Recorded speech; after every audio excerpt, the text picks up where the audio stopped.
All right, we are back, ladies and gentlemen. Welcome to the Biblical Hitman, folks. My name is Steven, host of the show, and we've got Gary Wayne back in the studio. It's going to be a lot of fun.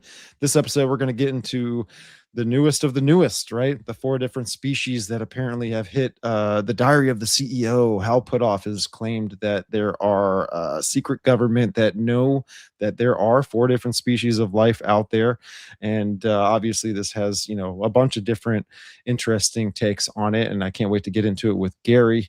But before we get to him and all the places that you can support him, where you can support me and my work and the show is over on patreon.com/the biblical hitman.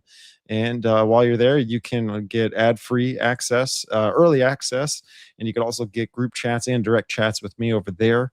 If you want to come support the channel over on YouTube, just go on over to the YouTube, hit that subscribe button, like the show, and share it with your friends. It's definitely something that is free, and it's something that helps the channel. Also, drop a comment down below about the things that your thoughts of the episode and its content. Don't forget about the audio platforms as well: Apple Podcasts, Spreaker, and Spotify. Spotify, we're growing rapidly, and it's nice, and it's a blessing. And I just encourage those, if you listen to podcasts, if you're on music apps or anything like that, just come on over to the channel, hit that follow button, hit that notification bell, and if you like the show, you had a good time, just drop a 5-star review. But with all that stuff aside, Gary, welcome back to the show, brother. Well, thank you for inviting me back. So happy to be with you guys, and looking forward to what should be an awesome show. I think the topic is kind of right up my alley to talk about. It's kind of out there, but it's coming back in. It's kind of like that 12th planet everybody talks about. It's way out there, but it's supposed to be coming back in. Same with this. Yeah, no, it's definitely gonna. It's what is going on? I just feel I feel that the alien disclosure event has been something that they've constantly kicked us down the road. Yep. With, and all of a sudden now we're like fast track speed, but nothing's really objective. Nothing's really like tangible out of the whole entire thing. And I have some interesting thoughts about it, and I can't wait to hear your thoughts of the species and how it kind of wraps into your research and all of those things. But before we get started, Gary, where can the folks support you and check out your work? I know you're a great author and researcher, and you've got a bunch of different places out there for the folks to check out all that stuff. Yeah, so some people are surprised to learn I don't accept donations. I do accept a tribute when I go speak publicly, only though if the conference makes money. So if it doesn't make money, I'm not taking money from that. So the only way you can support me, if you like what I say, and people ask me, are you concerned about how many books you sell? No, I'm not. I'm about getting the information out. But there's a validation relationship between selling some books and is your message resonating. And so I'm not one who wants to be continually out there if the message isn't sort of hitting. It's not that I'm saying I don't think the message is resonating, but so the sell books is kind of a byproduct of hopefully doing the right thing, and you like what I say and you want to learn more. That's what the project that I've signed up for to do is, in terms of my own mental sort of contract as to why I do what I do, is to try and help people understand the world that they're in. So you can go to the Genesis6conspiracy.com. That's the number 6conspiracy.com, as in the title of the books. I have a generous excerpt of all 98 chapters of book 1, all 84 chapters of book 2. I have a small excerpt up there of the Oprimo conspiracy, AI's covenant with Babylon, an end time novel. And yes, we will be talking more into book 2 about certain aspects of the alien sort of phenomena as we roll that out as we get towards the last 7 years. So if you want to get a signed copy and support me, you can go to my Buy Now pages. And on the Buy Now, there's 5 pages. Buy page 1 is if you want book 1, it has discounts for multiple books, as all the pages do. Buy page 2 is for part 2 of the Genesis 6 conspiracy. And by page 3 is for the Oprimo conspiracy. And by page 4 is the bundling for books 1 and 2. By page 5 is bundling for all 3 books with discounts. You can also link directly over from the Buy Now page to Amazon.com, Amazon.ca, and BarnesandNoble.com. Also have icons up there to link over for the printed copy directly to the page on those locations, and also for the Audible versions and digital versions. And once the Audible version is done for the Oprimo conspiracy, I'll do the last revision on the update on the website, so I'll have more information on the book. And I will also have links over for the Kindle version, which is now available also on Amazon, and the Audible version as well once that goes up. So that's the easiest, fastest way to support me. And whether you buy from Amazon or Barnes & Noble or elsewhere, don't worry about it. If you want, I'm under contract, so I can't discount the purchase price on the publishing agreement. So, and my shipping cost isn't subsidized like Amazon's is, so I have to pay the full cost. So it'll cost you a little bit more to get it from me, but you can get a signed copy. But however you want to buy the book, I'm appreciated for it. Yeah. Awesome, man. Awesome. Yeah, I got your book 1 and 2 back there. I kind of cherry pick from it. I'll be honest with you. I'm kind of moving all over the place. I it's my problem. It's a big problem. Maybe it's not a problem. I don't know.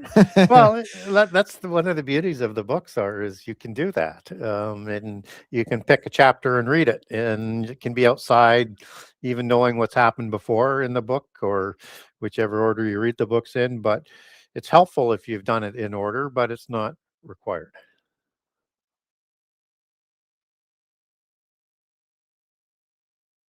Sorry about that. I got multiple mute buttons here, and my mom's talking to my daughter out there on FaceTime, and my mom's hearing ain't so good, so she's just talking super loud. Wow. Looks like we're getting some people in the chat room. That's good.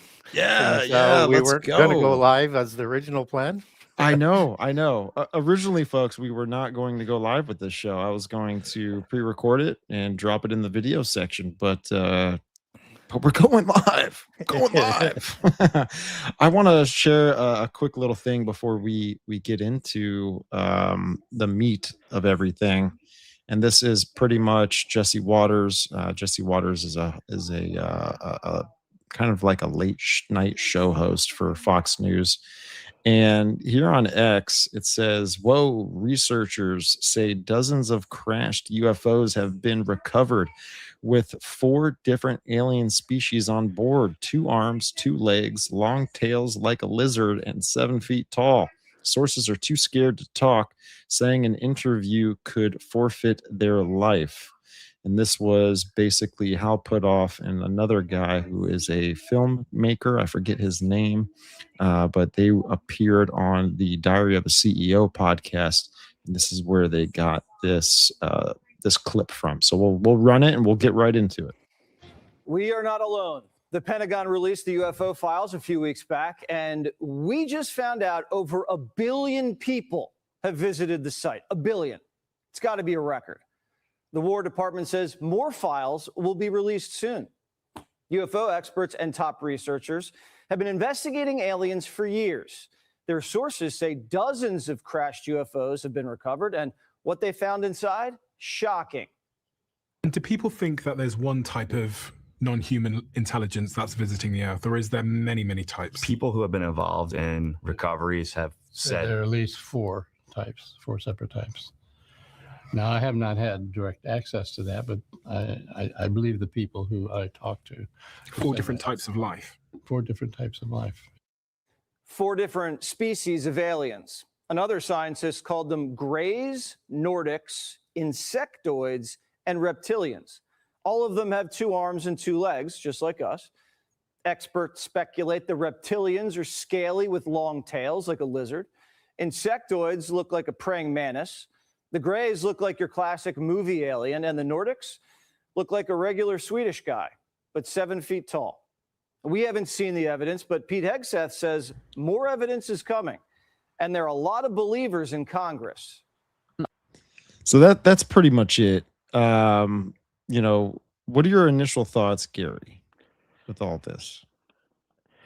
Yeah, so let me just sort of set the table just a little bit. We had this huge day that was hyped up for more disclosure that really didn't disclose a lot, other than to push the idea and the concept, sort of keep things out there, show a couple more videos, a smaller move towards, we don't know where these came from, we don't know how they do it, we don't know who they are, type of information. So, but leaning significantly towards intergalactic beings as the narrative. So I think that's the direction it's likely going to continue to be pushed. I think we should be looking interdimensionally versus intergalactically. But again, we should expect that the narrative isn't the whole story. And it's there to sell how all of these beings might come about if indeed we're in the end time. And I think we are in the fig tree generation. So as we get closer to the last 7 years, we should hear a little bit more about these things. So these types of beings that they portrayed there, they're quite well known in some of the cryptoid type of genre and genres like that. So it's not like these concepts aren't out there and there hasn't been some preparation going on with it for this type of leaning. And who knows, they may add to it, but 4 is a nice tight number that they can sort of get their heads around. And biblically, we're going to have to deal with this and trying to discern how much is truth and how much is narrative, to deceive us, to keep us in the dark, and to cattle herd us in a direction towards world government and universal religion for the end times, is what we're going to have to try and figure out, because there's deception upon deception upon deceptions, and the delusions that will come with it are massive. And we know this because the Bible tells us this. It's just, are we prepared to sort of go back into maybe prehistory and understand that nothing new is under the sun, what was will be again? And a lot of this information is there in prehistory, but we're going to have to work on it. So, let's sort of start with the tall Nordics. And The Scottishman that Jesse, what's it, Jesse Waters or his name? Yeah, I don't know. Anyways, sorry, go ahead. Yeah, Nordics. Yeah, why don't we just sort of start there? And so if that sounds like and appears like something similar to a white elf, you would be correct if you're familiar with the fairy mythos and literature and culture. Now, elves are there's different kinds of elves. There's small elves and there's the tall white elf, that this Nordic. And the tall white elves are depicted in Lord of the Rings, which is an antediluvian story, right? It's so funny, brother. I literally have it pulled. I was literally about to pull this up. I was about to pull this up. Legolas. Yeah. We're talking about Legolas here. So these are what we would call, Scythians or Indo-Europeans, both before and after the flood. But an Aryan is a noble one, right? As it's understand in its original language as a meaning, and that they were pale skinned, just as these white elves are. They tend to have on this classification of an elf as a giant. I'm going to put that out there, that this is an allegory in the Lord of the Rings for the giants. They're actually taller than what would be depicted, but for not getting, I guess, losing the audience and sort of wrapping them into a well-planned narrative, these are pale-skinned and elf-like beings, and these are the Tuatha De Danann specifically. Okay, and these are what they call the Shea people, the Sidhe, the Seed, Sidhe, the Shea people. And if that sounds familiar with like a demon spirit shed out of the Bible, it is, right? It's absolutely connected as that type of understanding. Now, it may not be for a giant there, but understand in Jewish mysticism, as we understand it in the Old Testament, this is part of a spurious offspring, possibly from the Sidhe or the shed people or the seed people, but perhaps another species as well. So as we look at these individuals, we would understand them not only as the Tuatha De Danann, but also the Tuatha Danu, or the tribe of Anu. Okay, so you've got probably two different names mixing in a mother goddess, with Danann as Diana, or a name similar to that. Diana was the queen of the fairies in the Roman pantheon. So again, these are the same mother goddess throughout all the different pantheons that would have produced these Tuatha De Danann we know as the Sedai people. And of course, that meaning has not only an understanding of the Tuatha Danu, but you also have a derivation of it as Anu, as being not just Anu, but shortened to An, which is heaven. And Anu is the parent god of the sky in the Sumerian pantheon. So these are also known as the people of the stars, just as angels and gods are known as stars, right? So we're starting to see how this starts to connect into kind of an intergalactic sort of understanding, just with the painting of the stars. But you also have a name that you could come out of that as and it is another name for the Tuatha De Danann. It's the Daoine Sedai. So that's Daoune space Sidhe. And what does that mean? It means the people of the powers. And they're also known as the Area Sedai or Shay. It's the Aryan ones. And Sedai is also a meaning for a spirit, a disembodied spirit of these Tuatha De Danann. And the transliteration into Hebrew is shed from sed. So the H is evolved in there over time, as I've talked about on other shows.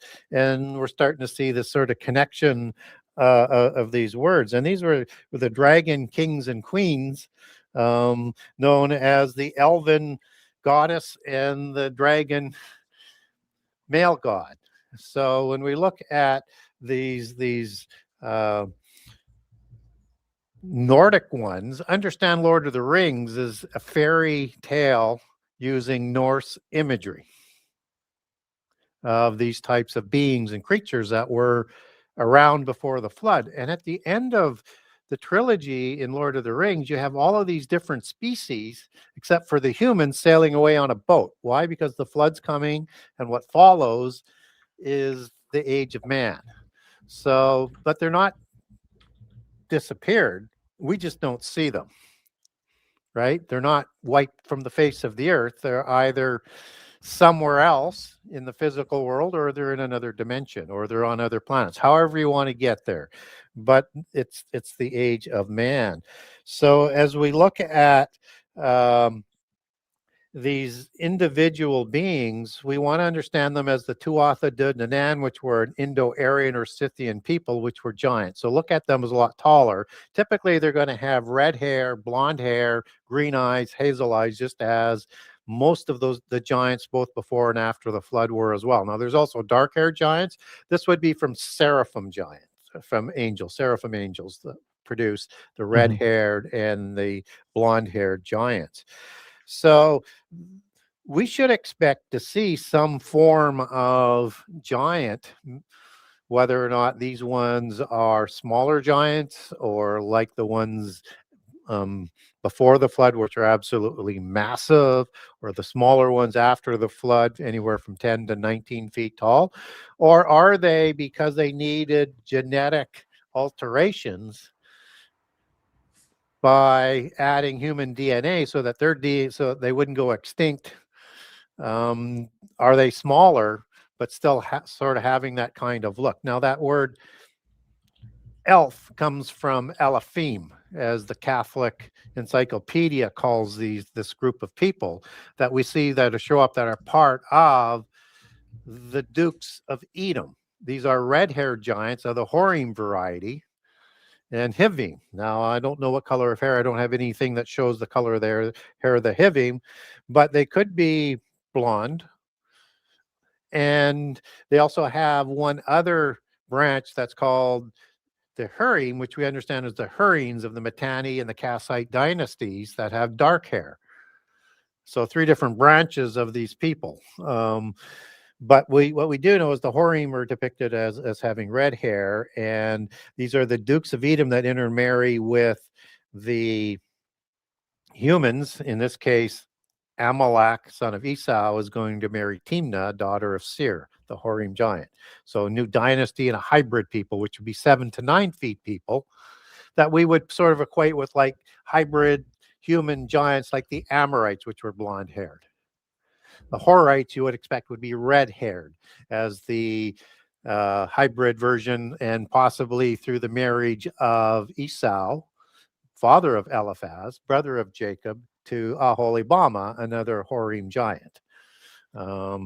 We don't know of what variety, but is a Horim, so likely red hair. So, but that dark hair could be carried more in that gene versus the red hair, which is, maybe again how you mix some of the colors of the hair in there.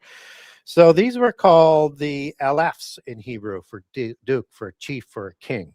This is like the royal Aryan people, the noble ones.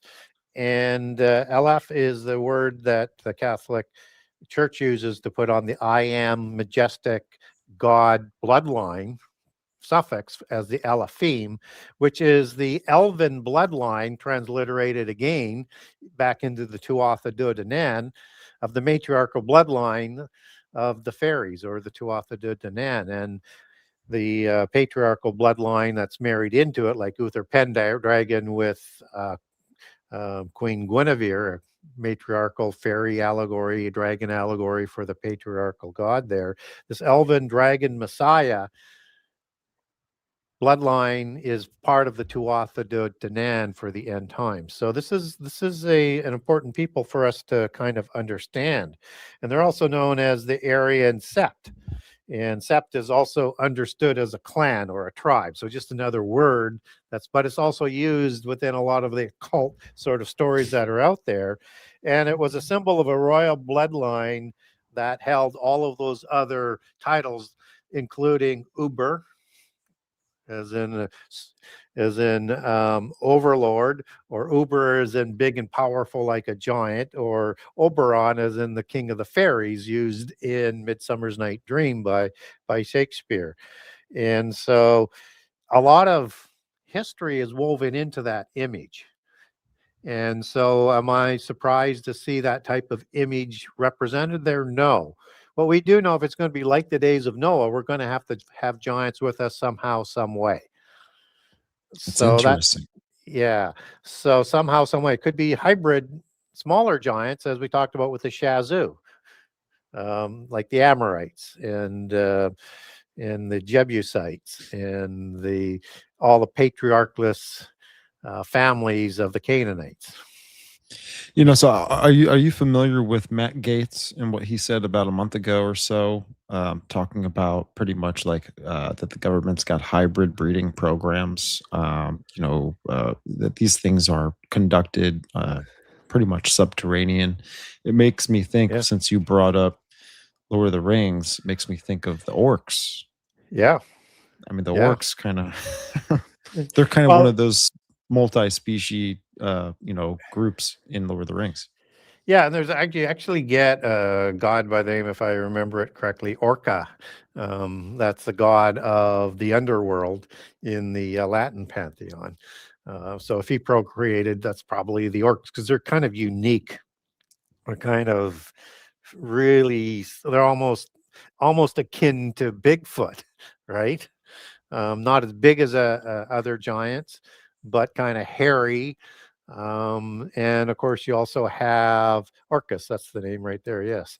So you also have gods that are in different Gnostic gospels that will talk about other faces of the angels that we don't have listed in the Bible, and they'll have ape faces or bear faces. So you could have something like that, or you could have the orcs as maybe even coming out from something kind of else. There's this type of angel or god or imitation god created from the gods that is called Cyclops, and there's like 3 of them, and then they reproduce with humans to produce giants like them with one eye and kind of hairy and ugly. So Not quite sure where they're drawing from the orcs, but it's something in that vein. And when you see, Tolkien or Lewis using something from the Latin pantheon, that's not unusual for them either. It's quite common. So Orcus would be probably, and then you have that nice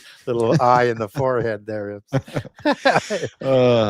You think that was like a play into like the pineal gland, maybe some sort of worship with that or something? Yeah, it's associated with the pineal gland in the sense that it puts you in contact, and the eye does, with the other world or another dimension, and with beings there, and you Gotcha. would receive knowledge through that. Gotcha. This stuff is all very interesting. I mean, I do also believe that this could all be at some point like just multi psyop, but then Yep. I'm also keeping it on the same table where these things could happen, and if it does Yep. happen, which route is humanity going to go? Yeah, exactly. So this is a psyop to confuse us, create chaos amongst us, and they can use it in any number of ways that they want to. So why don't we move on to the reptilians? Yeah, the reptilians. Yeah, and real quick before you get into that, it kind of all this stuff, right? It seems like they're telling us players that are of this extra dimensional, interdimensional, Yeah. that they have these capabilities. Yep. We know them, right? Biblically, fallen angels, demons. But I think what Satan's doing is he's setting up. Uh, he's setting up the whole board game to have bad versus good, but really he's controlling all of it. Yeah, he is. That's just It's kind of that how it it's that feels to me. pulls apart strategy to cattle herd us into a direction in the middle where he wants us to go. Right. And they do that politically, they do that in all sorts of different sort of ways. And you have white hats and black hats that are assigned to do that in the polytheist organizational sort of structure. But that interdimensional aspect is really important because the giants had the ability to go back and forth between the dimensions. Just as we'll use King Arthur is looking for Anne Wynne. That's not in this world. In the polytheist understanding of that, that's the other world. Just as the Rephaim in the Ugaritic texts would go back and forth between the other world, where Baal, the other gods, was their home, even though they reigned from Mount Saphon, Mount Hermon, the mountain of the north, and Baal would come back and forth between the cave of Hades every day, every season, however you want to interpret that period of time out of the Ugaritic text, to inspect both of his worlds, right? So, and when the Rephaim kings died, this is the assembly of the Datanu, a transliteration of Tuatha De Danann, as you understand the D and the T movement and sounds from language to language. They would parade their fallen kings, the dead ones, to the other world to be with the gods. But at other times, they had the ability to go back between portals as well. So portal is a polytheist standard doctrine. So when we're talking about these beings, they all have interdimensional capabilities as we get into all of them, which is one of those keys, but why they also want to lead us to intergalactic, so that we will want to fight against the evil Lord of the universe and win a realm of the earth on our own. And to do so, we have to fight to get our chair at that galactic table of intergalactic species. So the reptilians are typically depicted in the alien mythos as well. And also, they are taller than humans typically, and they're not as high as the Nordics, but they are higher than other ones in the physical hierarchy. So higher than the other elementals. So we also have reptilians that are associated with the inner earth and hollow earth and all of those mythos that go with there. And it's not clear whether this hollow earth is in another dimension or in the physical earth, or both. It's not clear. You could take those passages and almost any accounting and go both ways with that. So it might be a little bit of both. And when we look at the Sumerian understanding of Nibiru that people associate with that planet, the 12th planet, and Nibiru isn't the Earth. It's something else. It is a planet, but it's not where people are telling us intergalactic. Because again, I think that's the disinformation they want to use for misinformation, or vice versa, however those two words work together. I always mix them up, but it's just so that people know. If I got it wrong, I apologize, but I think I got it right. But who knows? Nibiru doesn't mean the planet Earth, as some people also think. So the Sumerian word for Earth is Nibru-ki, and ki is the key part for Earth there, and it's associated with words with Earth, Nibru-ki. Nibiru means a crossing, or a bridge, or a passing over. And so Nibiru is where the gods ruled from, the other world, as we would know that in their polytheist language. So in the earth, crossed over into another dimension. Just as we get the Hebrew word abar, that's used like in Ezekiel 39 for the passengers or the travelers. And they're walking amongst the dead Gibborim, mighty ones, in the war of the Ezekiel 38 and 39 war. And that's always, not always, but in a lot of cases, a bar is used in terms of the dead, or the location of another world where dead might be, like the Rapha. They are of the other world when they're in that sort of demon spirit, and they've made it there. Rapha meaning not only to heal, but also a demon spirit, an evil spirit, or a ghost, or the dead as it's used, and also a giant. They're all associated with the same meaning of these beings for the Nordics. So again, we have this understanding of an interdimensional versus intergalactic, even as they mix Nibiru in with the galactic. So these reptilians are in the occult known as part of the elementals, but a separate section of the elementals. And so there's 4 groups of elementals in that understanding. So again, they might be using this 4 groups of elementals to allegorize maybe what was used in like Lord of the Rings, with all these different creatures, to stay with that sort of narrative. But understand the Tuatha De Danann, the Rephaim, the Nephilim, these were not part of the elementals. They're a distinct group of spurious offspring of the gods. All of them are offspring of the gods, but the salamanders are these reptilians, and they're associated with fire for their element. And these are, as I said, they're higher than the smaller little beings, and they're not as big as the giants, and kind of sort of equated right underneath what the giants are. But I will have a caveat for that before we get into the last group that we'll probably talk about, if we do it in the same order, going right to left.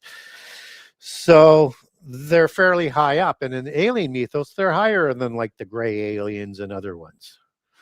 But they're not as high as the Anunnaki, which is another group, which are the fallen angels. Anunnaki being a god or a fallen angels, just as we see them seen in reliefs with wings, some having a head with dark hair and a big black beard, and some same feature on that relief doing these rituals around this technological tree with a bird's head. These are cherubim. This is cherubim watchers there, equating with those Anunnaki there. You could be seraphim as well, because all watchers there's 4 different groups of watchers. So you might even look at that as, they might say, with these higher level ones, they may have been spawned or originally started by 4 different levels of Anunnaki, 4 different kinds of Anunnaki, as they start to roll out information. So I want to be aware of the relationships of the numbers, because it's really important in their sacred geometry and understanding of their polytheist doctrines and things. So, but getting back to the salamanders, they are part of this alien mythos that are quite an important being. And so we should equate them with these salamanders. Now, these might be and this is just speculation, and again, with another caveat for another group, but we have a being that shows up without explanation in the Garden of Eden. And it's a beast of the field that's known as the serpent or the Nahash. And the Nahash is a walking, talking, intelligent being that is going to lose its speech, its intelligence, its legs, its arms, wings, if wings are part of the limbs, could be different species of these Nahash. And it is being used by Satan to deceive Eve. I know a lot of people believe the serpent is Satan as a serpent in his seraphic form, except that Ezekiel 28 would suggest otherwise, that when Satan was in Eden, he was the anointed cherubim or cherub. So not with a serpent face, although this anointed cherub also worked amongst the fiery stones where the seraphim did. And the book of Enoch calls Satan in Eden as Gadrael, not as Samael, that the Talmudists or the Kabbalists would call the seraphic name of Satan. So Satan would have different kinds of elements to him, like Halel as morning star order, as in Halel ben Shakar in Isaiah 14:12. And morning star is an order shown in Job 38, with the sons of God celebrating at creation. So understand he's got multiple attributes of different orders of angels as this very high level and special angel that he once was before being degraded to Satan status. So when we look at this being, it was already corrupted by fallen angels because it's working with Satan to bring down Adam and Eve. And we have no idea when he's created, other than it has to be in day 6 and probably before Adam and Eve to have all of this special position. Now you could have, as 2 Peter 3 tells us, you could have, I won't go into all the details on how it makes it work, but in terms of the day 6 creation aspect, but if a day is 1,000 years, then if the beast of the field was created at the beginning of 1,000 years and the humans, male and female, there were created at the end, it would have time become a very dominant species, particularly if it's intelligent. And I also noticed that Satan wasn't punished. But again, I don't want to litigate the serpent seed. That's a whole different show and a lot of different passages in the Bible that you have to consider and have explanations for that don't contradict each other. But if the fallen angels, where I'm going with this, saved some of those serpent beings, and keeping in mind that the Gnostics remember this serpent as being taller than a human, as the salamander elemental is, tall as a camel, and could do the work of multiple men, so stronger, bigger, but not giant yet. Just as there's a possibility that they either saved giants on the earth, off the earth, in the earth, in stasis chambers, underneath the ice. I don't care. There's the possibility that they saved some of these beings. We certainly know they would either have to have done that or recreated them because they show up after the flood, or both. Doesn't matter how you get there. They could have saved some of these ancient giants, whether it's before the flood or after the flood, for interdimensionally to be brought back in the end time. And so they could do the same with the salamanders, because God knows what they're going to do right from the beginning. He knew the serpent was going to deceive Adam and Eve even before he created creation, because he's Alpha and Omega. Mm-hmm. So he knows all of this stuff. So he's letting things play out through free will and free choice of all the different sentient beings, as we would come to understand that argument. And so I think the salamander is very likely a Nahash being, or something else that is created maybe at a later period of time as a spurious offspring again of either a seraphim, because seraphim are serpent dragon face, or some other reptilian type of watcher or angel, just as we have representations of different kinds of reptilian gods other than dragons, as in like crocodile gods and other looking gods that are part of the Ogdoad gods in the Egyptian pantheon. So if there's an angel that we're not given a description of that has that kind of look, maybe it's created by that group of angels to create the salamanders. But they will be a very important role and would be positioned as an enemy of humankind. That's funny. I mean, I'm looking right here on the Wikipedia for reptilians, and they're also called archons. In the Gnostic theology, the archons would be like the little minions of the demiurge to Yeah. keep you from ascension, to keep you from enlightening your Yes. divine spark and connecting with the monad. Yes, and so they're not true archons, as in an archon angel, an archangel. And remember that in the Council of the Gods, the hierarchy, there's a hierarchy in the council and in the ranks and orders below. And hierarchy comes from the Greek word sacred assembly of archons. So that's the Council of Gods. But it's not unusual for giants to take on the same name and title as their parents, the fallen angels or the gods. So they can be called the titans of the earth as giants and titans of heaven as their procreators.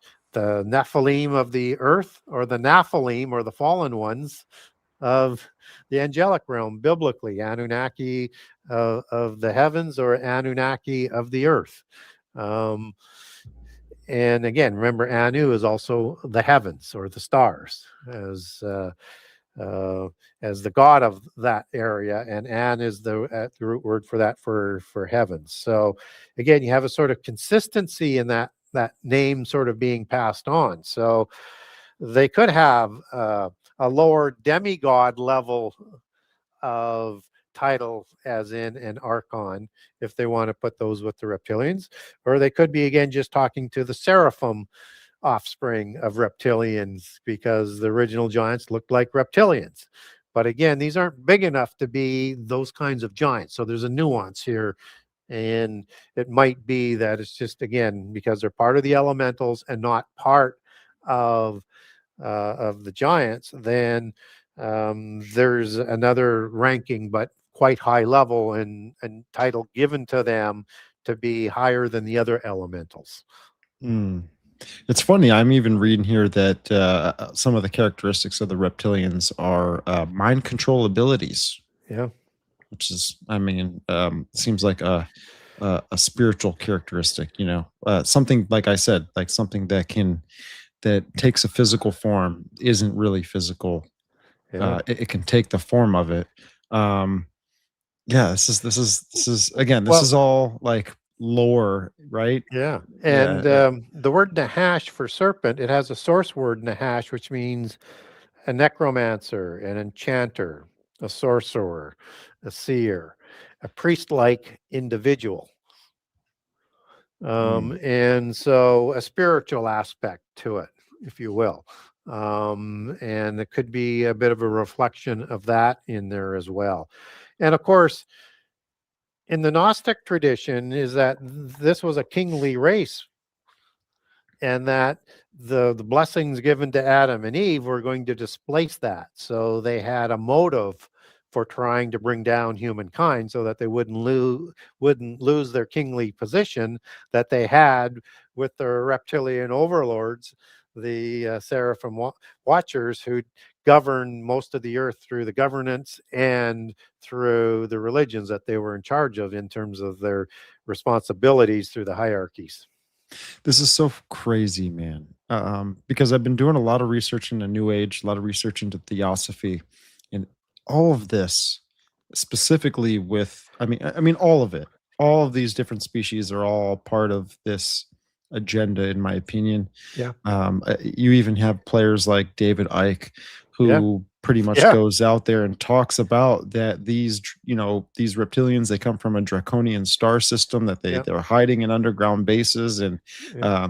that they're the force behind this worldwide conspiracy against humanity, and pretty much that they're related to the Merovingian Yep. dynasty and the Rothschilds and the Bush family Yeah. and the British royal family, yada yada yada. And so all the cabal families are connected to these things. Yeah, whether it doesn't matter whether we're talking about aliens from Orion or Pleiades, it's all designed over time to prepare you to accept the intergalactic deception. Yeah, and when I get into Alice Bailey's work, Alice Bailey talks about pretty much those families that I just mentioned there, that Yeah. when right before the New Age religion, or the New World religion, whatever you want to call it, that before that takes place, before the externalization of the hierarchy happens, and Lord Maitreya, the world teacher, comes and leads humanity out of this chaotic world, um, she says that the dark forces of the world will be exposed, right? Kind of like Yep. almost what we could see, the families that have connection to the reptilians, they're going to be exposed. We're seeing that. We're Yep. seeing the Freemasons being exposed. We're seeing the cabal, the deep Yep. state, all this stuff being exposed, which makes me think that it's all part of the plan. It is. See what I'm saying? I mean, it's pretty Yep. obvious if people just kind of take a step back, peel back that next layer. Yep. And And because all of those stories have a consistent general direction in terms of the narratives that we're starting to see coming together. So it's been at play for a very long period of time. yeah, I could see Satan. I mean, I could see the Lord of this world really setting these things up in multiple different Yep. ages of time, just for the final chapter. Yeah. Yeah. What else are they Wow. going to do? I know, right? I know. Yeah. So we're still on reptilians. Yeah. So let's move over to the Greys. The Greys, and we're gonna Yes. finish on the Insectoids or the Mantis. Yes, we will. Okay. Okay. So the Greys are kind of a generic term for, as we understand it, for aliens, but they are a specific one, and they're smaller beings, right? There's not much relationship between them and giants, right? So there's a distinction here, and they're not really related to the elemental salamander, which, as I said, is a separate group from the three other groups of elementals. But the Greys are identical to a group that are in the ugly group of elementals and the little ones. And so there's three groups of elementals. There's mischievous ones, as it comes down through the fairy lore, that are like leprechauns and pixies and brownies and menuhay and imps. And these three groups, these four groups, are known all over the world in polytheism, in all cultures. So when you move into, let's say, the martial arts movie, you're going to be told about these four elements all the time that they're associating with. If you're dealing with the fifth element, you got four elements on Earth with this extra element that it makes the whole movie kind of be represented through this understanding of these elements. So this is a worldwide legacy through polytheism, which is why it resonates so deeply.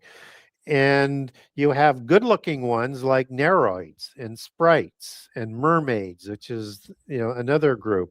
And you also have sylphs, which are connected in mysticism to being sheds or sedate type of demon spirits. And then the ugly ones, we have things like trolls, and we have hobbits, and we have goblins and dwarves. So now if these beings sound familiar to what's being used in The Lord of the Rings in terms of these smaller peoples, then it starts to make some sense to what I started off with earlier. And there's a group called the gnomes in this group.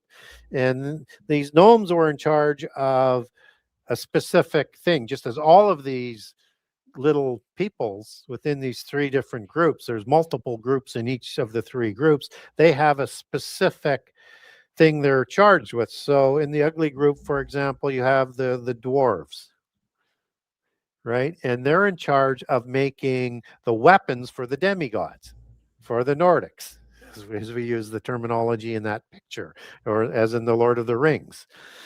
And they lived in the earth and made their weapons there. So what do we have dwarves doing in the Lord of the Rings? They're making weapons in the mountains, in the earth, for the demigods.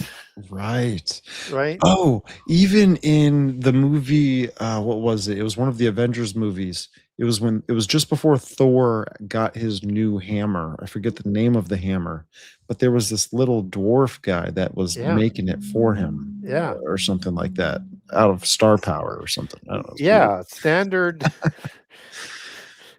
polytheist understanding and history that goes with it. So the gnomes were in charge of the technology, in charge of the knowledge, and in charge of the genealogies, and a very important part of the hierarchy.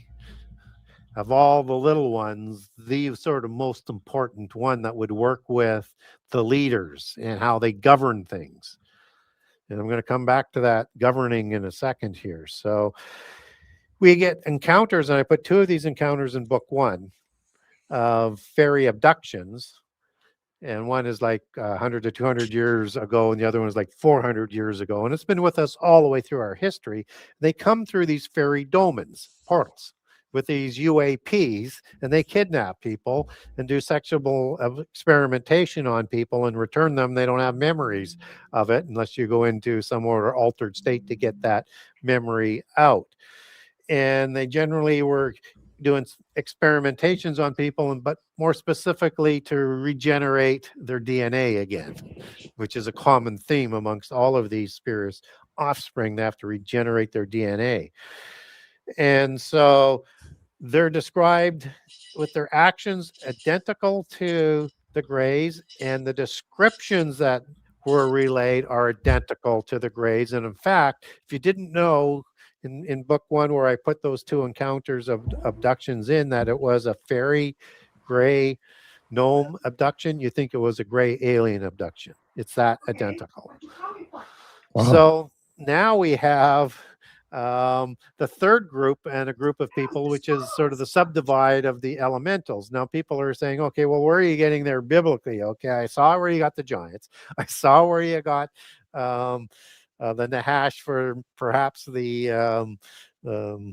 reptilians, but what about these beings? Well, we get a couple of passages in the New Testament that helps us with this. And in Galatians chapter 4, verse 3 and 9, it is going to use the word elemental in the King James Version Bible, and might be translated a little bit differently, like rudiment. And I'll come back to rudiment in a second, if it is that way in another passage, as it is. What was it? What chapter was it again? Galatians 4. Okay. Verse 3 and 9. And it's used in relation to principalities and powers and fallen angels, of people who enslave us in this world. I see it right there, actually. Wow. Okay. And that's the Greek word stoichion. And the word can be used for a basic element of the world, just as it's used in 2 Peter 3 that I mentioned, where the elements of the world are going to be burned. And as it's used for this type of elements in the occult application for earth, wind, fire, and air. And it can also be used as for a being. And in this case, ones who are in partnership with these fallen powers and principalities that enslave us in this earth. And it's said there twice. And then you get in Colossians chapter 2, verse 8 and 20, the word rudiments in the King James Version Bible, which also goes back to stoichion. And it's also talking about fallen angels, and not to worship fallen angels, and elementals that are working with them, again, to enslave us in this world. So if you can bring up Colossians 2, verse 8 and 20, if you want to show that as well. So now we have two passages going back to Stoichian, the same word, that are talking about these elementals that we're, being informed about. And there's interdimensional understanding in Colossians in there, where there's being a spectacle made of these beings, a parading of them out. And that will link up to Ephesians 4:8 and Psalm 68 if you want to read the whole story. But it goes back to 1 Peter 3, where Jesus, while still in the grave, went to the prison to talk to the spirits. And then as you connect those other chapters in, while he's in the grave, he parades them out in a spectacle to take them to Mount Hermon as the enemies of God, and they pronounce judgment on them and then put them back into the pit prison in another dimension where the gods are ruling and where the pit prison is also located. So now we're starting to see, biblically, we can make connections to these beings and that interdimensional sort of aspect. So that's the third group. Wow. What was that Colossians verse again? Colossians 2? 2:8 and Okay. also verse 20. You want to put it up on the screen for its rudiments there? Yeah. I Where you was can see- listening to you and I was like trying to I was like 1 Corinthians. I was like, no, it's Colossians. Got mixed Yeah. up there. Okay. Yeah, beware lest any man spoil you through philosophy and vain deceit, after the tradition of men, after the rudiments of this world, and not after Christ. Yes, and they could have just as easily translated that as elements. And To be you said verse consistent. 20? Yeah, verse 20. Yep, right here. So, wherefore, if ye be dead with Christ from the rudiments of the world, why, as thou living in the world, are ye subject or to ordinance? Yeah, to their rules and stuff and regulations. So why don't you bring up Galatians 4:3 Okay. and also 9 so people can compare that. You're so handy with your capabilities here. Let's take advantage of it. There it is. So Galatians 4:3, it says, Yep. even so we, when we were children, were in bondage under the elements of the world. Yeah, only beings could enslave us. Interesting. And then And this then go is to the verse Strong's here. 9. Yeah. Okay. Bam. Get it highlighted for everybody. Verse 9 says, but now after that ye have known God, or rather are known of God, how turn ye again to the weak and beggarly elements, whereunto ye desire again to be bondage. All right, there it is. Elements. Same word too. Bring up the word out of if you can in the Greek. Yes, the Greek is stoichion. Yep. Yes, stoichion. Yeah. That's why I love the Strong's Concordance, because it kind of just gives you all this meat right here. It does. It absolutely does. It says right here too. I mean, option C from Thayer's definition says the heavenly bodies, either as a part of the heavens or because in them the elements of man, life, and destiny were supposed to reside. The elements, rudiments, primary, and fundamental principles of any art, science, discipline. Well, yeah, there you go. And when you put the application of those words into putting us in bondage, inanimate things can't do that. I mean, that is a good point. That's a good point for sure. Wow. So again, you have polytheism that likes to counterfeit things out of the Bible, but change it for their own sort of religion. Elementals. Yes. Be aware of that. Now, since does this connect to the elements of creation according to what the occult believes behind that? Earth, wind, fire. Yeah, that's water. the same type of elements. Yeah. Okay, because then I'm trying to understand. the fifth element is if you put all four elements together, right? Yes, with some sort of divine essence. Right. Right. What do you think? What's your take on that divine essence? That's usually a mother goddess reference. Okay. Yeah. All right. All right. All right. All right. I'm with you. I'm with you there because we're Yeah, tracking. We're yeah, tracking we're here. tracking. Yeah, Yeah, man. That's okay. So I can see what's going on here. yeah. Um, You start to see the patterns. I'm Yeah, starting to see it a little bit. Yeah, I do see it for sure. Because I do think the fifth element is most likely the outcome that they want out of what they're doing here. yeah, Um, and a lot of New Agers would call that divine source, um, which I think to be what the new Atlantean Empire will kind of look like and who will be running it. Obviously, there's a king that kind of reigns over the empire, but it's kind of like it's Revelation 17, the harlot, and then the harlot has like kings, right? So yes, it's I see it. I see it. yes, and only until the midpoint of the last 7 years, where those 10 kings hand their power over to this little horn that rises amongst them, Mhm. Antichrist, who then they destroy Babylon and set up a new religion. So that's a transition into something different again. So Right. Right. Wow. Now it's something God puts on their heart, yes, right? Which is yep, an interesting thing because I feel like that I think that that's something maybe God does to just backhand the evil forces into them thinking that this is all part of their plan, but really like it's not. It's almost like the the mythology of the goddess and the sun, right? The where they end up coming together as like husband and wife, right? yep, yep, Because the sun is usually the consort. So yep, they technically are to come and marry together again, but God puts it on on the Antichrist's heart and the 10 kings to devour her. So it's kind of like a shove in a shove back, yeah, in yeah. some It sort of is, way. isn't it? Yeah, Yeah. that and we won't know the full meaning of all of that until it sort of comes about. But we Yeah. need to understand there's a mother goddess that's coming back. Might be the consort of Satan, but only Satan is worshipped in the last 3.5 years. Hmm.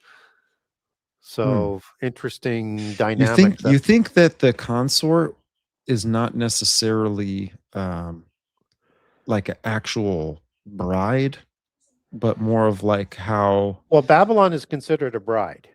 okay. And I'm thinking of like in Revelation allegory, she's called the bride, and it's not, certainly not a bride. It's the bride of kingdoms that's sponsored by Satan, so a bride of likely Satan. Um, but Babylon is destroyed by mhm.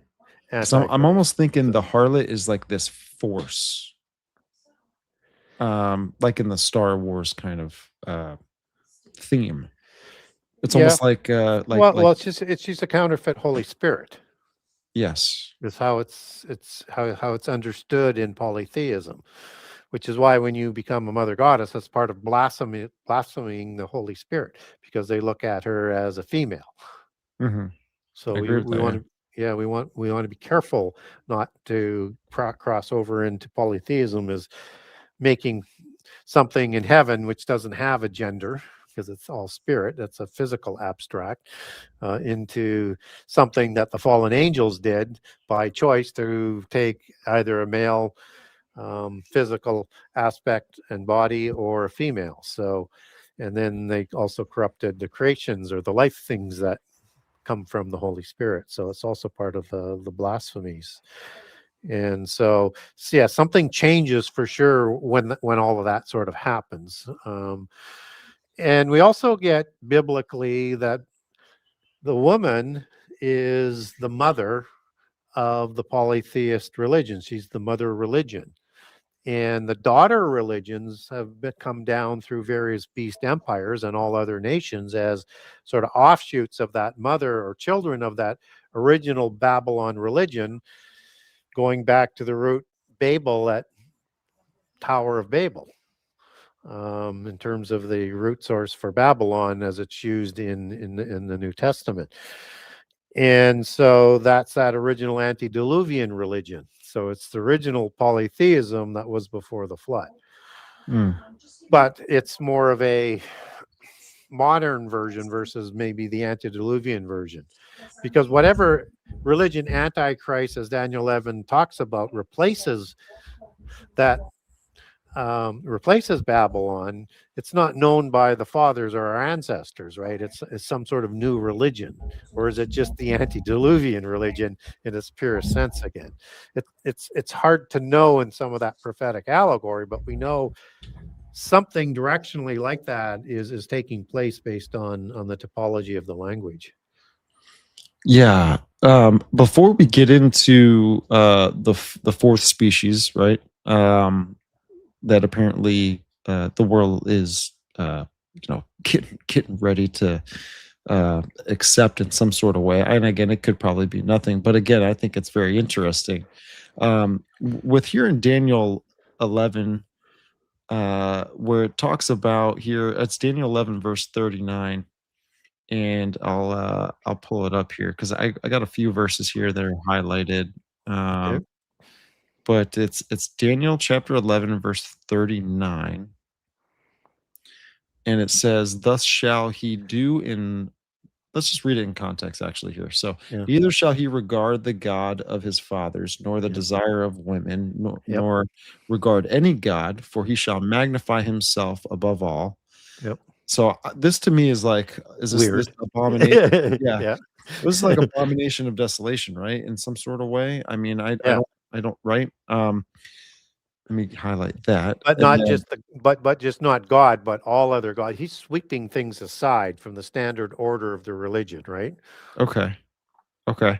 And then it says here, verse 38, but in his estate shall he honor the God of forces. Yeah. That's the goddess, in my opinion. And a God whom his fathers knew not shall he honor with gold and silver, with precious stones and pleasant things. Thus shall he do in the most strongholds with a strange God, whom he shall acknowledge and increase with glory, and he shall cause them to rule over many, and shall divide the land for gain. Yeah. So, strange God is my question. Well, What are your thoughts here? okay, let's go back to the verse before first. Okay. Okay, and why don't you just click on God there, and you're going to see something interesting. Okay. So, Eloha, Eloha. Yeah, so AH is the feminine suffix versus the IM, which is the male suffix.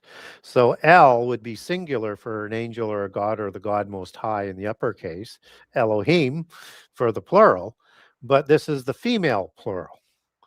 And so you can understand that in two different ways, one being a female goddess, or as it's applied with the god of forces, which is Ma'auz, if I remember correctly, which is, means fortresses and military and stuff like that.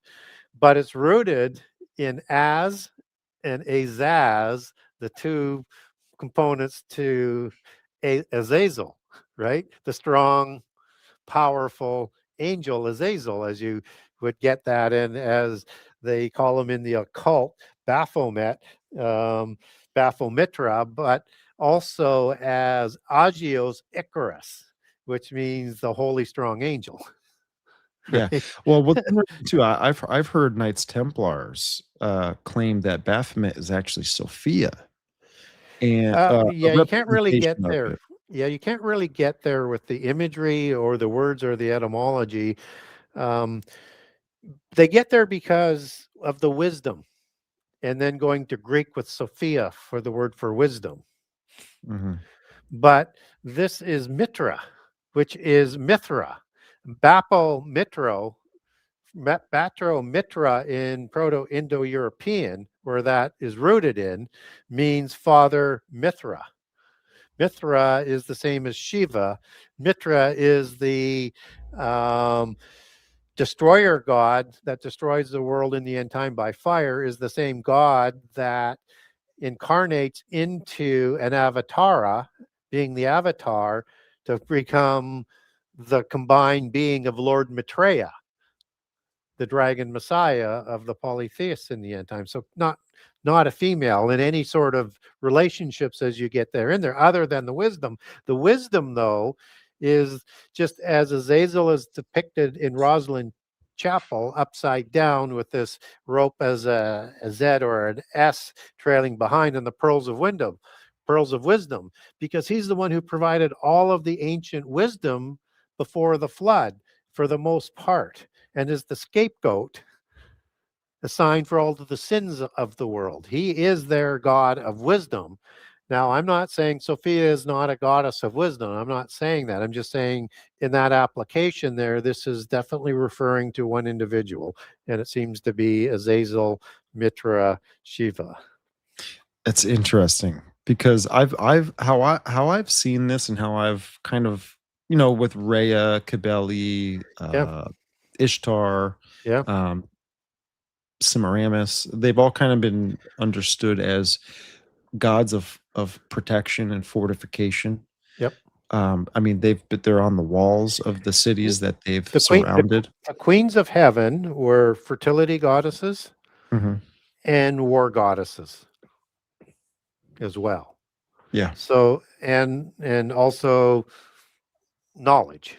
Those are the three things that they're associated with. So yes, you'll get there. So when you're describing the queens of heaven, these are generally assigned to reflect an unknown higher goddess. So what do I mean by that? So you have offspring gods that reigned before the flood, or offspring gods reigned after the flood. The parent gods reigned before the flood. So to make it easy, let's go El and Ashtaroth. Okay, male and female. Ashtaroth would be the queen of heaven, but reflecting another one that isn't mentioned.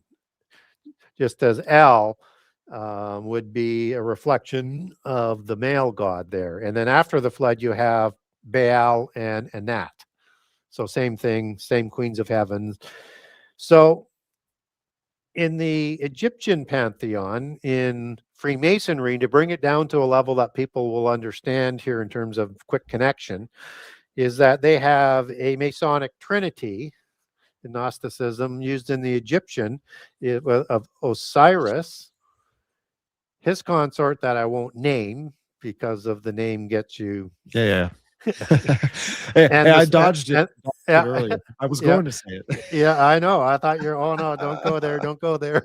And the son Horus, right, which is again the same figure that we have adopted through Mithraism into the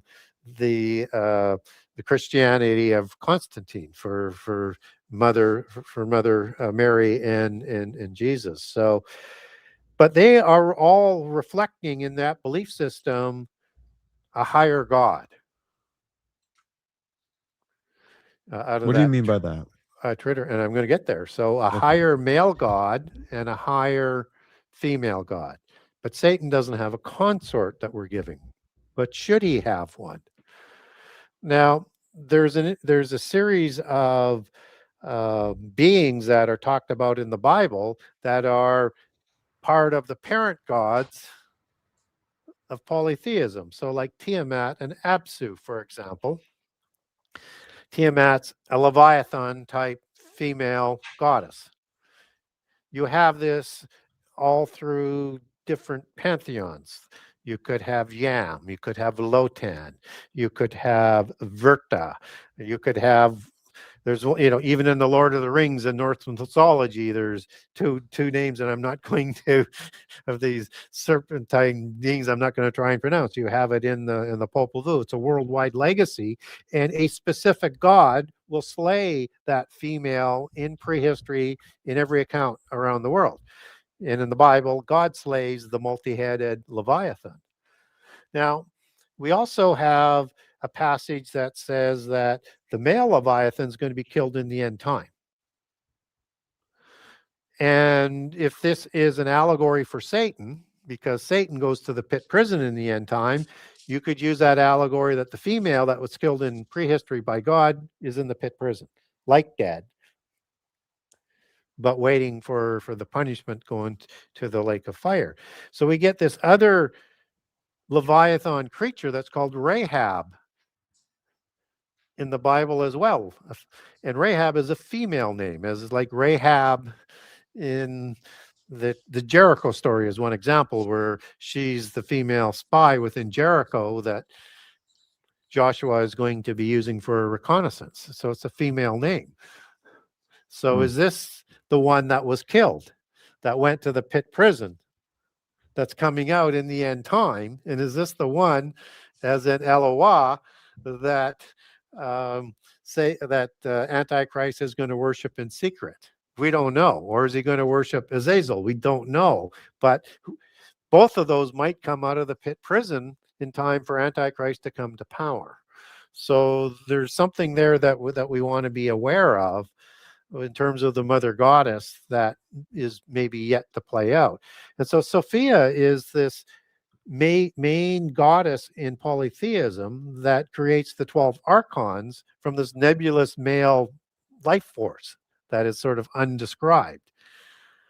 And Sophia is also the Greek word for wisdom, and it's the word where philosophy comes from, the love of Sophia, the love of wisdom, the love of the Gnostic knowledge religion.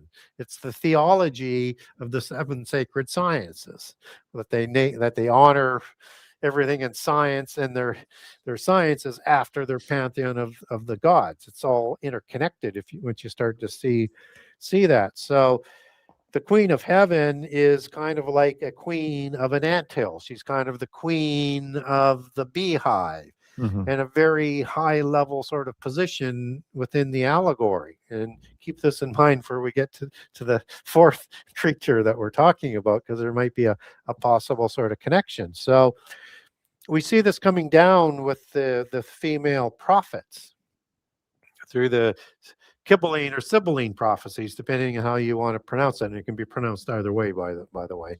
The S and the C are just transliterations coming down through different language as to how they pronounce it. So you might say, look at Asclepius or Asclepius. It can be pronounced either way, depending on how that's coming down through the different languages. So I've had a historian tell me it's Kibali, and I was like, okay, man, whatever. I mean, yeah. I was like, they get all like, Yeah. they're like, no, you're saying it wrong. I was like, okay. Well, it's a Proto-Indo-European word, and those things can have that type of interchangeability, particularly once they move into the secondary languages like Greek or Latin or whatever. And the classic example would be CERN, which is also can be pronounced Kern. And in Proto-Indo-European, that means a 2-horned god, right? A goat god. So 2 horns sounds yes. familiar. We're getting deep now. Getting deep, Gary. And you can get that sort of association kind of together when you take the Greek word for horn, which is Keren, Qeren, pronounced with the K sound. And we get in the War of Giants in Genesis 14, we get Ashtaroth, mother goddess consort of El. We get Ashtaroth Karnaim as the location of one of the cities in Mount Hermon where the giant kings of Mesopotamia are coming into. And Karnaim is the male plural suffix for Keren. So it means 2 horns. And Ashtaroth with the 2 horns, just as you have mother bull goddesses of the pantheon as part of the allegory that hold the sun disk. So now you get this warrior type sort of aspect, fertility aspect, and the sun all in that sort of imagery. Hathor was another one.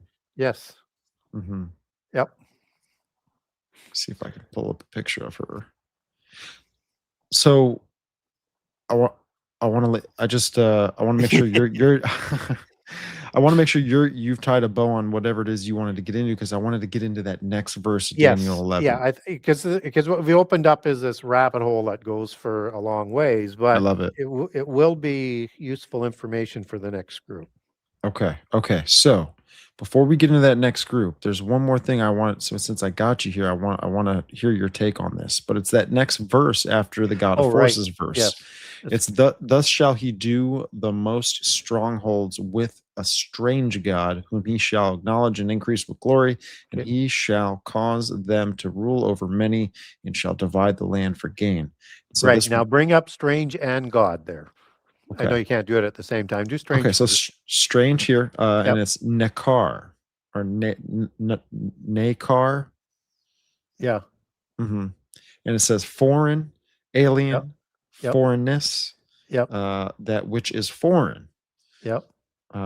It's the alien thing that got me one time. Obviously, we know Yeah. alien is, Yeah. just um, so there's that, and Well, then and and I think as you pull that into a larger sort of definition under the Strongs, you might see some else as in it's kind of like the equivalent in that understanding to strange flesh in Jude 1:6, as in a different species.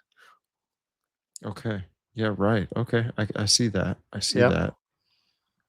And then so right after that, it's a strange God. Yep. So it's a lower G, Yep. um, and it's Eloha Eloha. Yeah. So now again, female again. Right. And so this Now, this this is now, where oh, go ahead, go ahead. go back to the script now. You've got a star there. Click on that. Special asterisk. Okay, What's foreign. It's I don't know. It says it footnote. doesn't give you the detail on it. Okay, No. so that's what I'm saying. In the detail, you get a little bit more that'll take you into that sort of. So this is like an unknown, different species, different, but related again with this possible mother goddess or the application. So, but we don't have an application other than strange there in this case. Where the other one, you could say this is the application of the word of the female suffix is like gibberah, which is the female form of gibberim, and it's used in the application of mighty, right? In sort of a adverbial or verb sense. And so this could be in the other chapter, it could be the god of forces, right? And Mhm. applying that as the action there. But here we only get strange, right? We don't get something that would be actionable. Right. Hmm.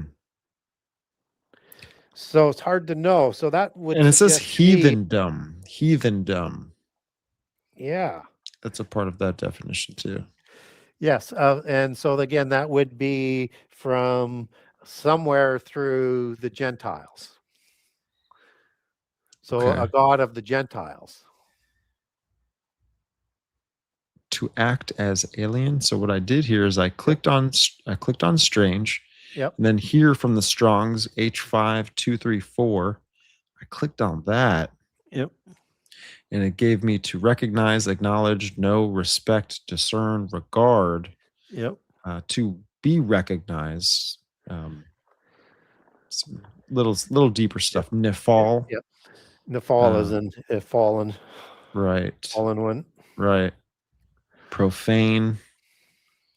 Um, Interesting. To So I disguise oneself. Yeah, so I go back and forth on those two passages together. Is it describing a war god like Azazel, or is it describing the mother goddess? Right. Okay. Okay. It's just not clear to me to make a clear cut.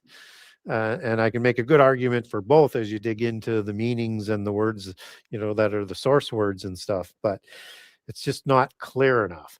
But what we do know is that Antichrist is associated with the one that comes up out of the pit prison in the book of What if it's Revelation. this? What if Yep. it's both?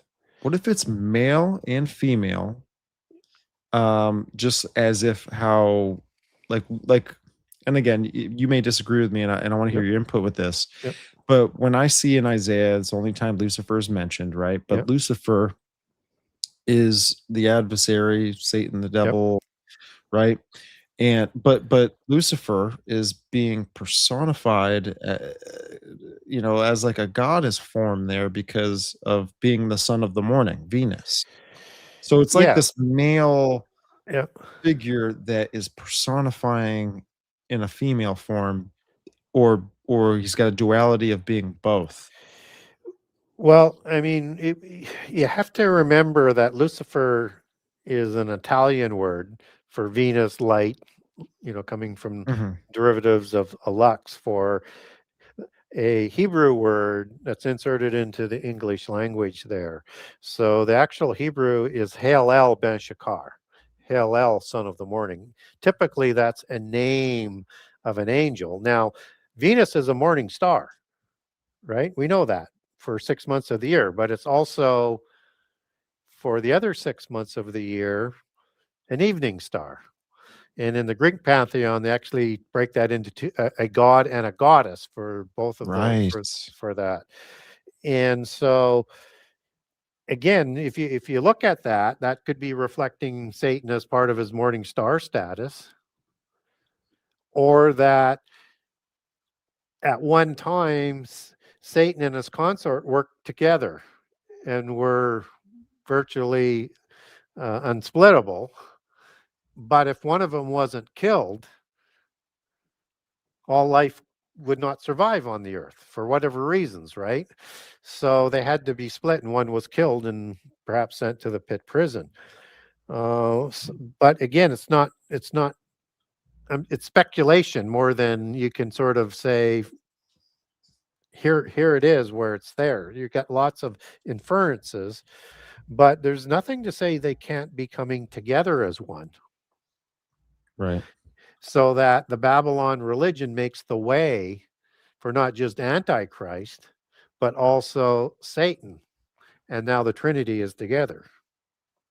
Yeah, it's kind of like too, right? Satan would counterfeit when, the God's creation of male and female, where the two Yeah. would become one flesh.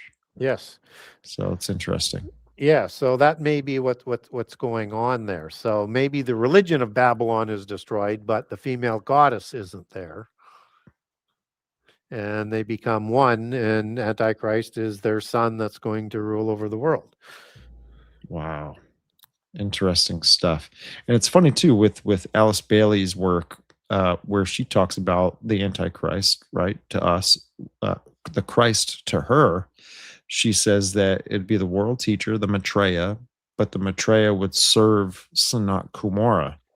Yep. Sanat Kumara is the Lord of this world, according to her, Yep. and has a direct connection to being Venus, or not the celestial body of Venus, but being from Venus or something weird like that. Fun stuff, man. Yeah. And then the other thing is, a lot of people think that the asteroid belt is a destroyed planet. So if you were going in that somehow Satan is associated more with Saturn, right? Or maybe another planet. But if you killed the female side, would you kill the planet as part of the sort of seven wandering stars, as being the same, the major seven angels of the pantheon? And maybe was that planet that was destroyed. That's Rahab. I'm again just speculating because we don't know. But there's these loose ends of details that are out there. And Satan is never really associated with Venus, other than in the occult and through Lucifer there. And we do get Venus as a mother goddess. Right. Well, we got a super chat here. Craig, appreciate your brother. He says, great show. Mr. Wayne's The Genesis 6 Conspiracy is my go-to book, and it is an inspiration to me. It is one of the greatest books ever written. There you go, Gary. Thank you. That's high praise. I don't know whether I'd put it that high or not, but hopefully it's helpful to people. And if you really like digging into the Bible and some of the things that we're doing, get book 2. There you go. Appreciate it, Craig. Love you, buddy. All right. You ready to do this? Yes. All right. The insectoid, the mantis. Yeah. So what's interesting on that insectoid is one is, keep an eye on these short little arms there, and it's thought to be as praying, as a double entendre, as arms and hands coming together is like praying. because it has some relevance here, I think. Oh, wow. Okay. Now, when we look at spurious offspring that are produced by the gods in polytheism, we have Nephilim. We know what that is. And we know that they can also produce, if they have a different sort of face, like a lion, as in a cherub, we might get lion men type of offspring. If you had a bird face like a cherubim, you could produce Tengu. Again, giant warriors and bloodline priests in Southeast Asia. And if you had a jackal head like Anubis, you could produce a dog-like man, as in Cynocephaly, and Cynopolis is Greek for dog city, was where all the offspring of Anubis lived. And biblically, we get a Nergal god worshipped by the Avim in the Book of Kings. And Nergal was a lion-headed king that they worshiped, but they also worshipped another god called Nebaz, which was a dog-headed individual, as you take that back to the Hebrew. And Nebaz means a barking dog. So just sort of follow me that we know they could create other types of beings through that same process, other than just sort of being more human looking. But what we don't get, and we seem to see that in the reptilian sort of aspect, that you might relate back to the seraphim, or maybe there's something else going on there with the salamanders. And certainly with a lot of these elemental beings, they're kind of small human-like beings with different distinctions. So within these elementals, there seems to be maybe something else going on with DNA in there.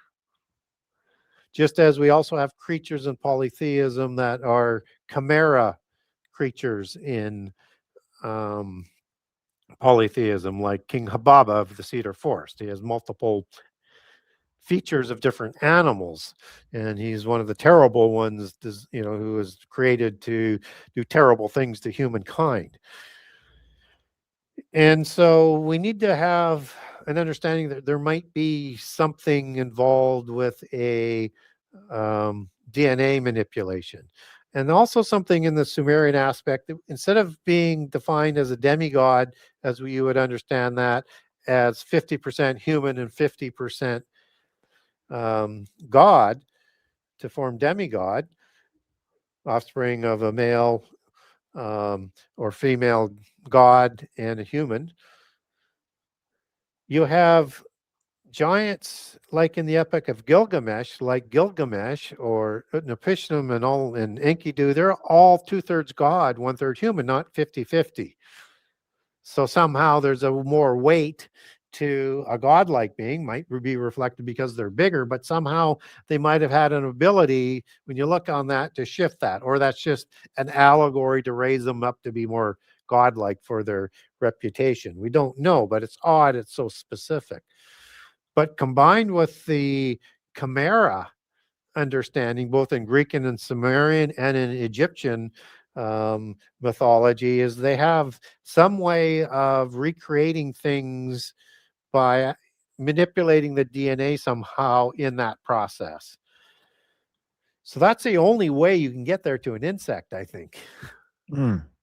But there still has to be some sort of copulation or some sort of use of the seed of the celestial mafia godfathers and godmothers that's going to go in it, that's going to provide life with this counterfeit spirit. So there has to be something else going on. And we have one other odd encounter in polytheism, as with the centaurs that are created in a cloud off the earth by Hera. Well, that's rather unique. And then we get this really interesting sort of creature that's different than the giants. In fact, centaurs kind of taught the important giants knowledge and education and how to rule and stuff like that. So again, we have something else that's going on here that's unique, is what I'm saying, that might have something to do, off the earth, could be in another dimension, could be on the technological UAP that the fallen angels had, that they did these DNA modifications with it as part of the creation process. So that's the only way I can get there, is somehow you're mixing insects DNA in with this other mixture of creating these other lives. And in the superhero tradition, I mean, we get like Superman, which is of the house of El, and we see those sort of connections. And we also see, you know, um, superheroes associated with birds and dogs, and I've kind of covered off all of those other ones, but we also get ones that are somehow connected to insects, like Spider-Man, right? And something is added to them from the poison or whatever to add to that. Is there something additional that's being used in this mixture to create something like a sentient insectoid being? And we get accounts in the Hopi of the Ant-Men that would fit this, that come from the stars as well. So we have all around the world beings like scorpions that are associated as well in different cultures around the world. So there's something going on here that it may be something additional. And we also get not only that mantis as an insect, as an allegory or somehow connected to these beings that they're using as those kind of descriptions, and that they also may be connected to Mothman and things like that. But I don't want to get too far down that rabbit hole. I want to go back to the word mantis. So we understand that as an insect, but it comes out of the Greek language as well, which is where we need to be focusing here. And mantis, out of Greek, I think it's spelled Mantis, but very close to that. But you can just look for the Greek meaning on that. That means a seer or an oracle, a pseudo type of prophet. Some people translate it as prophet, but not technically. There's something different than what we would understand as a prophet. So polytheism likes to mix seers and oracles into being a prophet, but it's a polytheist thing versus a monotheist thing. So now you're back into the oracles of Delphi, the oracles of the Sibylline or Kybline centers in religion, and the Sibylline or Kybline prophecies that were located at Palatine Hill, the seat of idolatry in the time of the Roman Empire, and that they were known as prophets. Well, in the end time, we get false prophets that come before Babylon. Is this an allegory for prophet? Is it an allegory that is disguising the being? Or are they going to come as insect type of prophets to make these fall as part of this whole alien conversion and bringing all religions back to what they'll say was the original religion before the flood? Wow. I see the connection. I see what you're saying. Allegorically, yeah, I could see this fitting into, even, for example, like Matthew 24:24.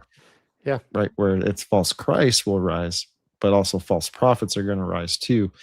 That if it were even possible, it would deceive the very elect.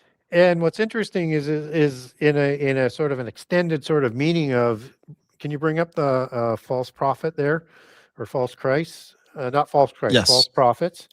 And if I remember right, there's a meaning that is somehow connected with the dead there as well.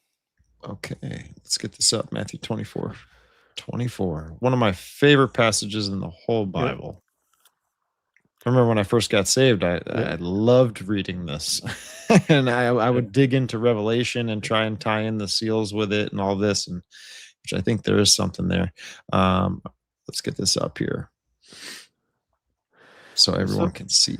So, and when we're talking, as we're talking about spirits of prophecy, now we're talking in the spiritual end. And there was a TV series that was on not that long ago about these people who died in an airline crash but came back as dead and became prophets. Mm.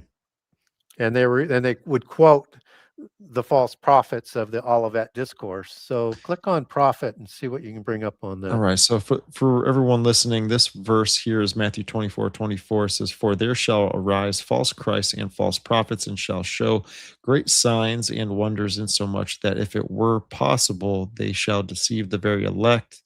And so prophets right here, it's pseudo prophetess. And it means one who, acting the part of a divinely inspired prophet, utters falsehoods under the name of divine prophecies, a false prophet, spurious prophet that is a pretend foreteller, or religious impostor, a false prophet. Now, is that connected to a source word at all? So let's look to this here. And this is pseudeus, Yeah, that's which false. means, Yeah, wicked. But yeah, false, deceitful. liar, deceitful, wicked. And then I'll click on this again here, go to another one here. In Greek writings, so this word here is prophetess. Yeah. In Greek writings, an interpreter of oracles or of other hidden things. A foreteller. There you go. A Yep. foreteller, by analogy, an inspired speaker, by extension, a poet, prophet. What else we got here? The Old Testament prophets having foretold the kingdom, deeds, and death of Jesus the Messiah. Yeah. Spokesman.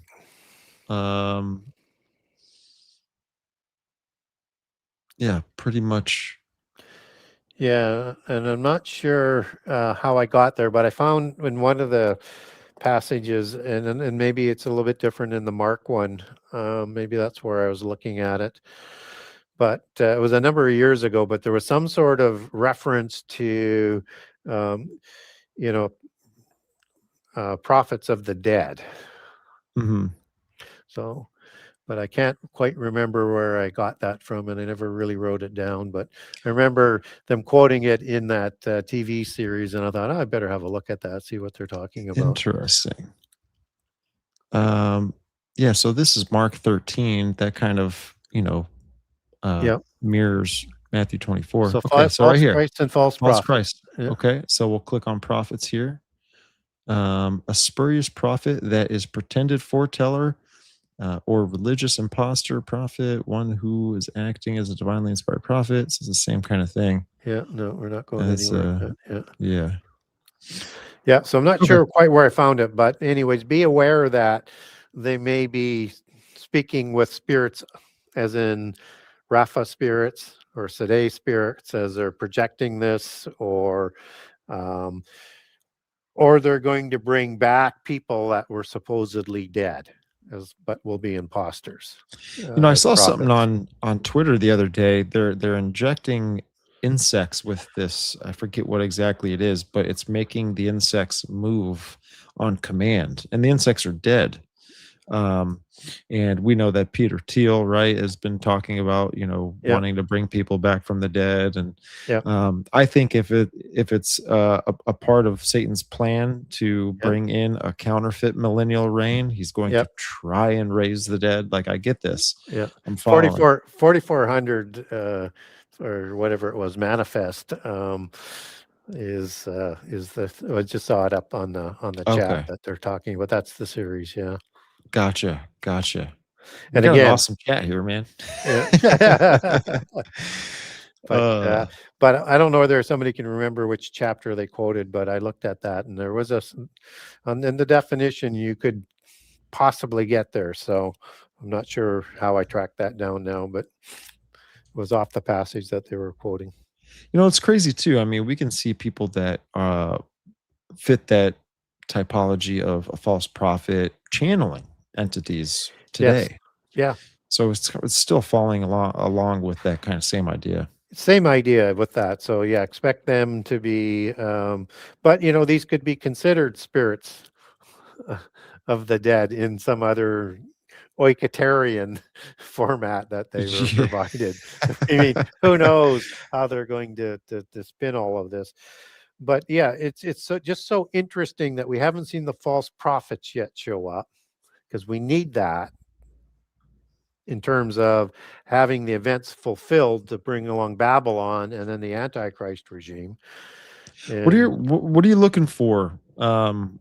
Obviously, I mean, we're looking what scriptures describes yeah, about him. And he is the one that, right, is that beast that comes out of the earth, correct? well, that's the false prophet versus these other False false prophets. prophets that would Right. come first. So talking about the Yeah, false yeah, prophet in yeah. Revelation, what's your perspective of that? What are you looking for with all that? I'm looking for somebody likely from the allegorical term earth would be sort of understood as Israel, one of the tribes of Israel, um, possibly a Danite. And that's who we're going to sigh on the bloodline into for book 2 of the Primo Conspiracy. We did the first part of the bloodline for Elias Vilak, who's our false prophet character. And that I think that this false prophet one is going to counterfeit Elijah, or maybe even say he's Elijah, because Elijah makes the way for Jesus to come. And Elijah brings fire down from the sky, just as Antichrist will do. Mm, So this is going to be very, very powerful individual, and one that also receives power from Satan as well, just as Antichrist does. right. Right. Now, when the false prophet breathes life unto the image of the beast, what goes on in your head when you read that? Yeah, how does it come to life as a sentient being, right? Some That's people will advocate that Elon Musk is the guy who's behind all of this robot, artificial yeah, intelligence stuff. Maybe that's allegorical yeah, of him kind of yeah. creating and giving this image life. So when we talk about ghosts and things, that's one of the meanings and demons for Rapha, 7496 from 7495, and then 7497 for the giant term. They're all related. They're all part of it. It's the disembodied spirit as a ghost or a dead, right? So again, associated with prophets of some sort as a spiritual guide. It's a demon, however you want to get there. And we do also know in AI that you have Elon Musk basically saying AI is like summoning the demons. Marco Renzi, also working in that field, called this type of development of technology is applied demonology. We also know that the invisible algorithms behind the AI algorithms that are doing the sort of the application part, but the ones running the agenda, they like to call in their jargon daemon algorithms. Biblically we get daemon from devil in the New Testament in terms of the unclean spirits and the evil spirits and the devil spirits that Jesus is dispossessing from people. That word devil is the Greek word daemon that we get demon for, not diablos as it's used for Satan. So it's a poor translation there to conflate diablos and daemon together as devil. They're distinct, nuanced meanings. And so there's a relationship between demons and idols in our history. And most idols that we're told about in the Bible, they can't speak, but there is one that can. Mm, And it's called a teraphim, a teraphim. So in the time, and we get teraphim used in the book of Judges, in Hosea 3:4 and other passages. It's used right up to the time of Saul. But sometimes it's translated as teraphim, and sometimes it's just translated as idol. But it means a talking idol. So in the time of Jacob and Rachel, Rachel takes the family idol from her father Laban when they're going to move back to the land of the covenant. That idol is a teraphim. A family idol is because they're worshiping their ancestors, or they're communicating with their ancestors through this idol. And a teraphim is a talking idol, so it's communicating. It's some sort of technology that can be an oiketerion, or a dwelling place for a demon spirit, where they can interact with us. And teraphim is rooted in Rapha. So the teraphim word there is 8655, and it comes from Rapha, the 7495, which is the source word that produces 7496 for the ghost or the demon spirit, 7497 for the giant.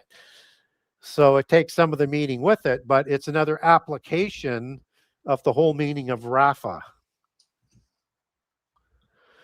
And so these talking idols, I think, might be the ancient angelic technology that somehow was passed down through into the Abrahamic family from Babel,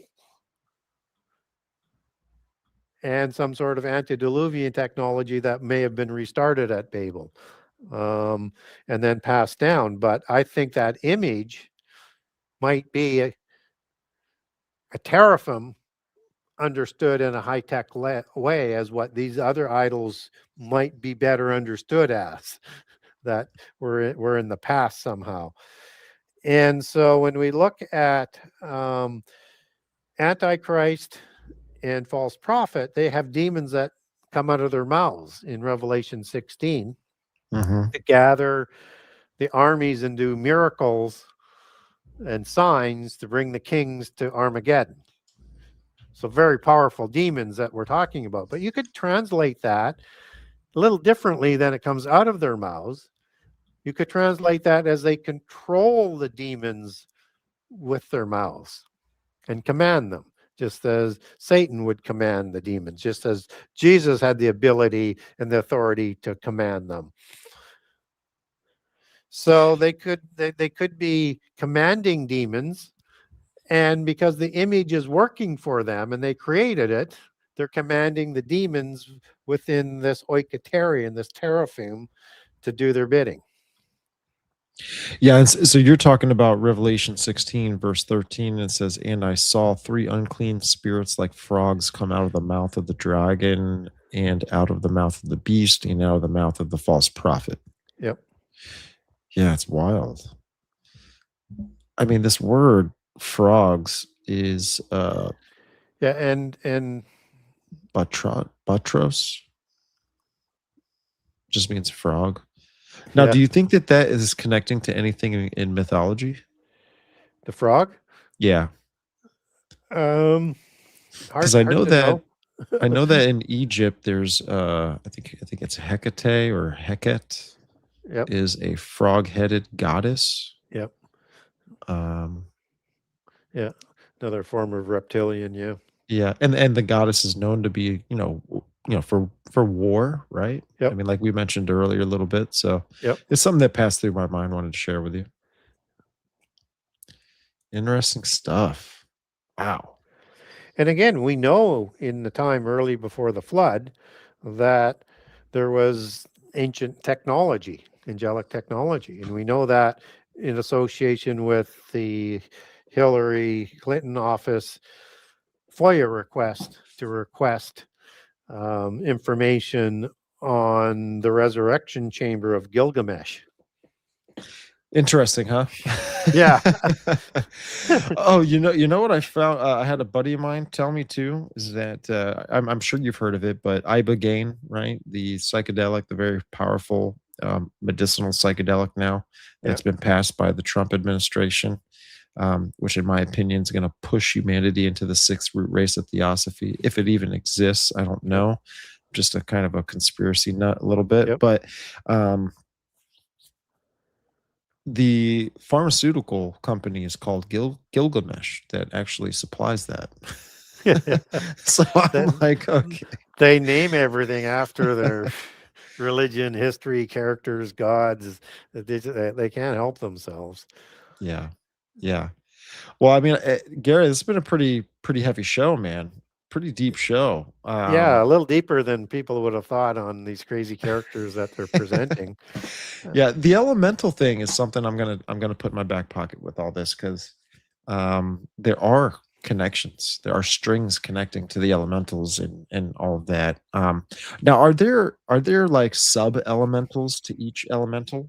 Like, are there almost like how like there'd be sub races to like root races? Like, are they I, little? I I would expect there's a hierarchy within each of the groups, Mhm, and as you get the different types of the groups within the subgroups, there's nuances to them from the culture and their mythologies that come with it, in terms of what they look like and what they do. So that suggests there's a lot more going on and a lot different variations of each. So, um, like a goblin, for example, not a goblin, I'm sorry, but that's a good one. But let's go with troll here. Trolls are known as small ones, but also there's a giant troll that's in Norse mythology as well. And so again, it's hard to know all the different nuances, whether in that's are scattered worldwide, whether not those differences are suggesting many different kinds. And is there a hierarchy? Maybe there's a hierarchy within the trolls, and we don't know. Um, but we do get the major sort of subgroups, I think. yeah, yeah. Oh, wow. You wanna go another 2 hours? You wanna do No, Gary, it's always fun, man. Thank you for, giving, not just me, but us, Yeah. we've got, 300 people in here. This has, been an awesome turnout. Thank you everyone for tuning in. God bless each and every one of you. Just got nothing but love for everybody here in the chat. Listen, Gary, if there's any last message or anything you want to send to the audience, if there's a bow you want to tie on anything before we get ready to land this bad boy, the floor is yours, and then we can get to where the folks can support you.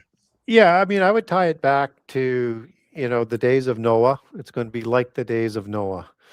And if we want to have a better handle of what's going on, we need to understand that Noah lived, 600 years before the flood and 350 years after the flood.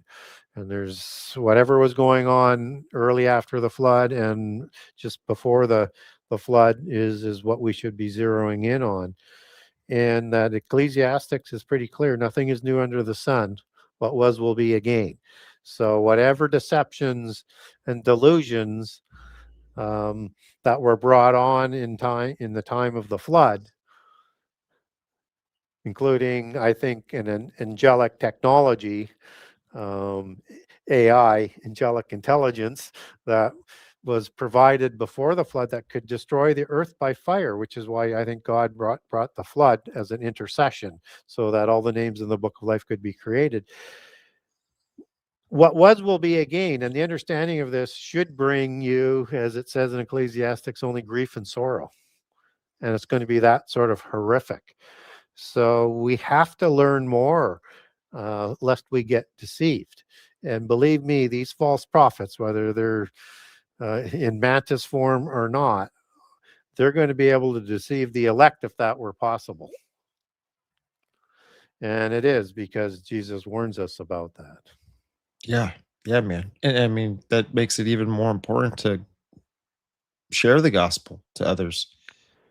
Share the gospel of Jesus Christ to Yeah. as many people as you can, as friendly as you can. Yeah. Sometimes I might come off too strong because there's a lot of arrogant people out there think they And they there's know the truth.